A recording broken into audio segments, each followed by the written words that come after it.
ओम नमः शिवाय। दोस्तों, स्वागत है आप सबका आपके चैनल जी जायसवाल यूट्यूब स्टोरी में।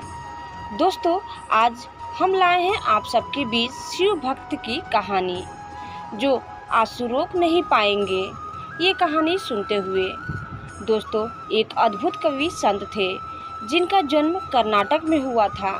उनका नाम था दासी मैया। वो इतने अच्छे बुनकर थे कि उन्होंने एक बार बहुत महिमा और बहुत सुंदर पगड़ी का कपड़ा बुनना शुरू किया। बुनते बुनते उनको पूरा 1 महीना लगा।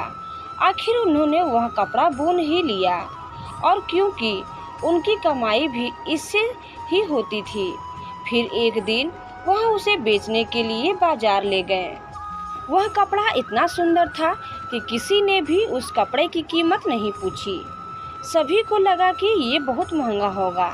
फिर वह अपने कपड़े के साथ वापस आ रहे थे। रास्ते में उन्हें एक बूढ़ा आदमी मिला।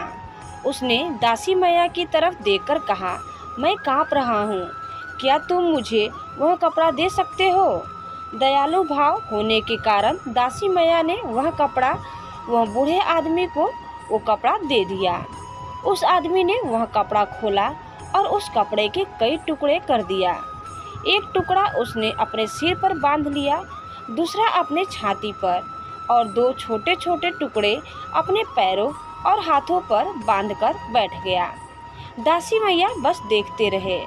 अचानक से बूढ़ा आदमी में पूछा, क्या कोई दिक्कत है? दासी मैया बोले, नहीं, बस यह कपड़ा बस आपका ही है, आप जो चाहे कर सकते हैं। फिर दासी मैया उसे बूढ़े आदमी को अपने घर खाने खिलाने के लिए ले गए, लेकिन घर पर खाने के लिए कुछ नहीं था। अतिथि को देखकर उनकी पत्नी बोली, घर में इतना खाना भी नहीं है कि आप खा सकें, और आप एक मेहमान साथ ले आए। दासी मैया फिर परेशान होकर वहाँ से चली गई। कहाँ चलो? मेरे घर। छोड़ो, घर में जो भी तिल फूल है उसे बनाकर ले आओ। तो फिर क्या था, अपने भक्त को ज़्यादा देर असमंजस में पड़ा नहीं देख पाए। वह बूढ़ा आदमी और कोई नहीं, वह भगवान शिव थे।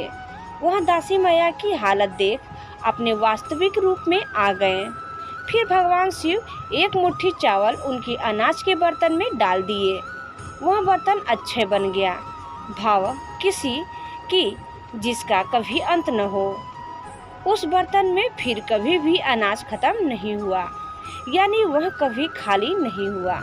दासी मैया और उनकी पत्नी ने उस बर्तन से बहुत से लोगों की मदद की, यानी बहुत से भूखों को खाना भी खिलाया, और स्वयं भी उससे ही भोजन पाया। यह था दासी मैया की कथा। उनकी भक्ति, कविताएं और उनकी अनुपस्थिति में कई लोगों को रूपांतरित किया और कई लोगों की हृदय परिवर्तन किया। इस वजह से लोगों दासी मैया को देवरा दासी मैया कहने लगे। देवरा की भाव का अर्थ यह है कि जो ईश्वर का है। दोस्तों, इस कहानी से हमें क्या सीख मिलती है? मन में अच्छे भाव हो, हृदय में प्रभु का नाम हो, सबको एक ही दृष्टि से देखा जाए और यह सोचा सब शिव के अंश ही हैं। दोस्तों, यह कहानी सुनने के बाद कमेंट करके बताएं आपको कैसे लगे यह कहानी, और कमेंट में ओम नमः शिवाय लिखना न भूलें। दोस्तों को भी शेयर करें। हर हर महादेव। धन्यवाद।